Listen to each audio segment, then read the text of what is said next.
एक जंगल में एक आम का पेड़ रहता था। वो बहुत ही ज्यादा दुखी रहता था क्योंकि वो बहुत ही ज्यादा अकेला था। एक दिन उसे झाड़ियों में से किसी के आने की आहट महसूस हुई थी। उसने देखा कि झाड़ियों के बीच में से एक आदमी अपने हाथ में कुल्हाड़ी लेकर उसके पास आ रहा था। उसने उस आदमी को आवाज लगाई। अरे सुनो भाई, मुझे लगता है कि तुम्हें लकड़ियों की जरूरत है। तुम मुझे काट कर अपने साथ लेकर जा सकते हो। क्या कहा?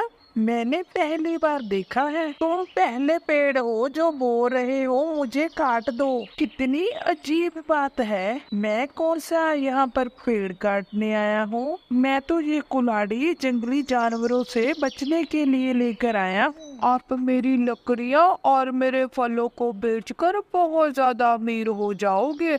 आप मुझे पूरी तरह से नष्ट कर दीजिए। आपसे मैं विनती करता हूँ कि आप मुझे काट दो। अगर आप मुझे काट देंगे तो मैं आपका बहुत ही आभारी रहूंगा। मैं जीना नहीं चाहता हूँ। आप कृपया मुझे काट दीजिए। तुम कितने बड़े हो और तुम्हारे ऊपर कितने मीठे मीठे आम लगे हुए हैं। तुम देख सकते हो, तुम बोल सकते हो, तुम सुन सकते हो। इतनी खासियत होने के बाद भी फिर भी तुम अपने आप को मिटाना चाहते हो, क्यों? मेरी ये सब खासियत तो किसी के भी काम नहीं आती। यहाँ पर बहुत से जंगली जानवर रहते हैं जो मेरी छाया के बीच में छुपकर ही शिकार करते हैं, और जो मांस बच जाता है उस मांस को मेरी छाया के बीच में ही छोड़कर चले जाते हैं। और उन मांसों को खाने के लिए गिद्ध आ जाते हैं मेरी छाव में। इसी की वजह से कोई भी पंछी मेरे पेड़ के ऊपर घोंसला नहीं बनाता है। वो सब मेरे पेड़ से डरते हैं। कोई पंछी मुझसे बात भी नहीं करता। मुझे बहुत ही ज्यादा अकेलापन महसूस होता है। मैं तो किसी जानवर को बचा भी नहीं सकता। मेरे सामने ही कई जानवर मरे हैं और उन वहशी दरिंदों ने मेरे पेड़ की छांव के नीचे बैठकर ही उन जानवरों को खाया है। मैं तो कुछ भी कर नहीं सकता। मैं किसी भी जानवर की मदद नहीं कर पाता हूँ, इसलिए मैं जीना नहीं चाहता हूँ। मैं अब और ये सब नहीं देख सकता। मैं आपसे विनती करता हूँ कि आप मुझे काट दो। मैं आपका ये एहसान कभी नहीं भूलूंगा। पेड़ की ऐसी बातें सुनकर लकड़हारा पेड़ को कहता है। वैसे तो मैं यहाँ पर पेड़ काटने नहीं आया हूँ। ठीक है, अगर तुम मुझे इतना ही कह रहे हो तो मैं तुझे काट देता हूँ। वो लकड़हारा पैसों के लालच में आकर उस पेड़ को काट देता है और उसके फलों को भी अपने साथ लेकर बाजार में जाकर बेच देता है, जिसकी वजह से उसके पास बहुत सारा धन आ जाता है। फिर वो लकड़हारा घर पर जाकर अपनी पत्नी को सारी बात बताता है। लकड़हारे की ये सारी बातें सुनकर उसकी पत्नी उसे कहती है, आप धन के लालच में आकर इतना गिर सकते हो, मैंने नहीं सोचा था। आपने एक अच्छे पेड़ को काट दिया, वो भी धन के लालच में आकर। मुझे ये उम्मीद नहीं थी आपसे। मैं इस धन को हाथ तक नहीं लगाऊंगी। ये पाप से कमाया हुआ धन है, मैं हाथ तक नहीं लगाऊंगी। तुमने मेरी आंखें खोल दी।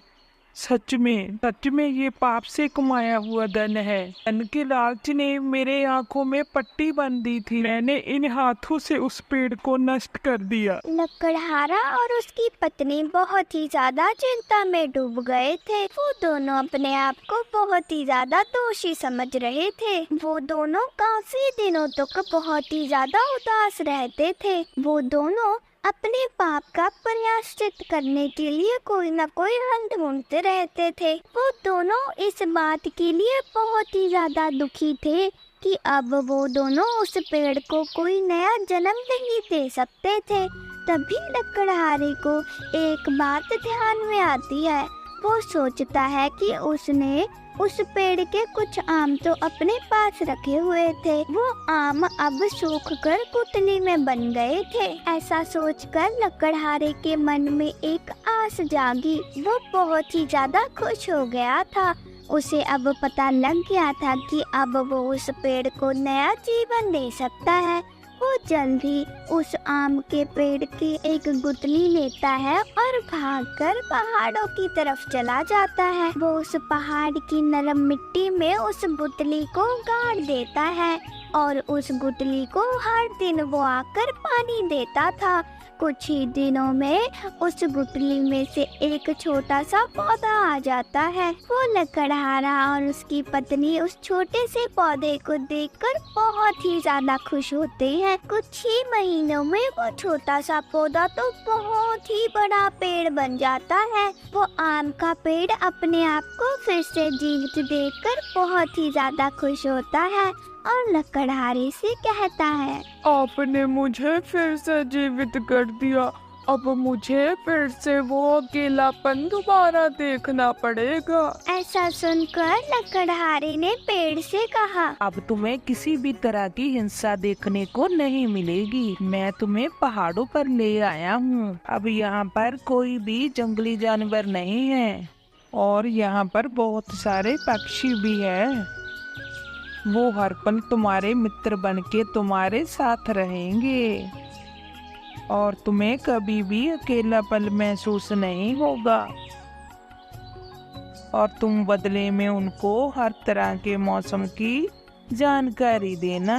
उस आम के पेड़ ने लकड़हारे को बहुत ज्यादा धन्यवाद किया और अब तो वो लकड़हारा और उसकी पत्नी उस पाप से मुक्त हो गए थे। बहुत समय की बात है, एक घने जंगल में दो पेड़ रहते थे। एक था आम का पेड़ और एक था नींबू का पेड़। नींबू का पेड़ बहुत ही ज्यादा अच्छा था। वो दिल का बहुत ही ज्यादा सच्चा था। वो चिड़ियाओं को अपने पेड़ पर बैठने देता, अपने पेड़ पर घोंसला बनाने देता और अपना फल भी खाने को देता था। वो आते जाते मुसाफिरों को अपनी ठंडी छांव देता था और आंधी तूफान में डट कर खड़ा रहता था। वहीं दूसरी तरफ वो आम का पेड़ तो बहुत ही ज्यादा बुरा था। वो अपनी टहनियों का बहुत ज्यादा ख्याल रखता था। उसे बहुत ही ज्यादा अहंकार था कि वो नींबू के पेड़ से बड़ा है और बहुत ही ज्यादा घना भी है। वो किसी भी चिड़िया को अपने ऊपर बैठने तक नहीं देता था। जैसे ही कोई भी पंछी उसकी टहनियों पर बैठने की कोशिश करता तो वो उन्हें भगा देता था। ऐसे ही एक दिन कुछ पंछी उसके पास आकर उसकी टहनी पर बैठने लगे थे। तभी वो गुस्सैल आम का पेड़ कहता है, ए, दफा हो जाओ यहाँ से। तुम सब पंछी मेरे पर बैठना क्यों चाहते हो? तुम सब मेरी टहनियों को गंदा कर दोगे। जाओ जाओ, उस नींबू के पेड़ के ऊपर जाकर बैठ जाओ। मेरे पास आने की गलती मत करना। तभी वो नींबू का पेड़ बोला, ये पक्षी सिर्फ तुम पर घोंसला बनाना चाहते हैं। ये पक्षी बहुत ही सुंदर है और सुरीले गीत गाते हैं। पता है, ये सब पंछी बहुत ही ज्यादा बेसुरा गाते हैं। ये इतना बेसुरा गाते हैं कि इनकी आवाज सुनकर तो मेरे कान ही दुखने लग जाते हैं। सुनो नींबू के पेड़, मैं इन पंछियों को अपने पत्तों के पास भी नहीं भटकने दूंगा। अगर ये मेरे पास आए तो मैं अपनी टहनियों से इन्हें मार दूंगा। तुम इन्हें अपने ऊपर घोंसला बनाने दो और इन्हें अपने पास ही रखो। तुम ही सुनो इनके बेसुरे गाने। और हाँ, मैं छोटे वृक्षों के मुंह नहीं लगता। दोबारा मुझे बुलाने की गलती भी मत करना। ऐसे ही दिन गुजरते रहते हैं। वो दोनों पेड़ आपस में कभी दोस्त नहीं बन पाते हैं। वो आम का पेड़ तो हर समय नींबू के पेड़ से लड़ता ही रहता था। उधर नींबू का पेड़ सभी पंछियों से हंसी खुशी मिलता था। वो उन पंछियों का बहुत ख्याल रखता था और उनसे बहुत ही प्यार से बातें करता था। उधर वो आम का पेड़ तो किसी भी पंछी से बात तक नहीं करता था। एक दिन कुछ सांप आते हैं उस दिशा में। उन सांपों को आम का पेड़ तो बहुत ही पसंद आ गया था। वो सांप आम के पेड़ के पास अपना घर बनाना चाहते थे। अरे वाह, ये पेड़ तो बहुत ही मजबूत है। हम इसके नीचे ही अपना घर बनाएंगे। अच्छा, तुम्हारे बाप का राज है? तुम किससे पूछकर मेरे पेड़ के नीचे अपना घर बना रहे हो? तुम मेरे पेड़ के नीचे अपना घर नहीं बना सकते। जाओ यहाँ से। आम के पेड़ के मुंह से ऐसी बातें सुनकर वो सांप तो बहुत ही ज्यादा दुखी हो जाते हैं। तभी वो नींबू का पेड़ उनसे कहता है, अरे दोस्त, ये सांप है, ये भी अपने जंगल का एक जीव है, हमें इसकी मदद करनी चाहिए। यदि हम इनकी मदद नहीं करेंगे तो हमारी मदद कोई नहीं करेगा। तुम मुझे भाषण देना बंद करो। अगर तुम्हें इन पर इतना ही प्यार आ रहा है तो तुम अपने पेड़ के सामने इन्हें अपना घर बनाने दो और मुझसे बात करने की गलती मत करो। मैंने तुम्हें पहले ही कहा था कि मैं छोटे वृक्षों से बात नहीं करता। आम के पेड़ ने ऐसे गुस्से में कहा। आम के पेड़ की ऐसी बातें सुनकर नींबू का पेड़ तो बहुत ही ज्यादा दुखी हो जाता है, पर उसने आम के पेड़ से कुछ नहीं कहा। नींबू के पेड़ ने सांपों से कहा, दोस्त, तुम चिंता मत करो, तुम मेरे इधर आकर घर बना सकते हो। तुम कितने अच्छे पेड़ हो, हम तुम्हारे ही पेड़ के नीचे घर बनाकर बहुत खुश रहेंगे। नींबू के पेड़ की ये बात सुनकर सांप तो बहुत ही ज्यादा खुश हो जाते हैं। फिर वो सांप नींबू के पेड़ के सामने अपना घर बना लेते हैं। नींबू के पेड़ को कोई भी फर्क नहीं पड़ता, बल्कि वो तो बहुत ही खुश था कि उसके नए दोस्त आ गए हैं। उधर वो आम का पेड़ तो बहुत ही ज्यादा बुरा बनता जा रहा था। कोई भी पंछी उस आम के पेड़ के पास आता तो वो आम का पेड़ उन्हें डांट कर वहाँ से भगा देता था। बेचारे पंछी तो अब उस आम के पेड़ के पास जाने से भी डरते थे। कुछ दिनों के बाद एक लकड़हारा आता है जंगल में। उस लकड़हारे को अपना घर बनाने के लिए कुछ लकड़ियाँ चाहिए थी। वो किसी अच्छे से पेड़ की तलाश में था। तभी उसकी नजर नींबू के पेड़ पर जाती है। उसे नींबू का पेड़ बहुत ही ज्यादा पसंद आ गया था। फिर जैसे ही वो उसे काटने वाला था, तभी उसकी नजर पेड़ के नीचे जाती है। नींबू के पेड़ के नीचे तो सांपों ने अपना घर बना रखा था।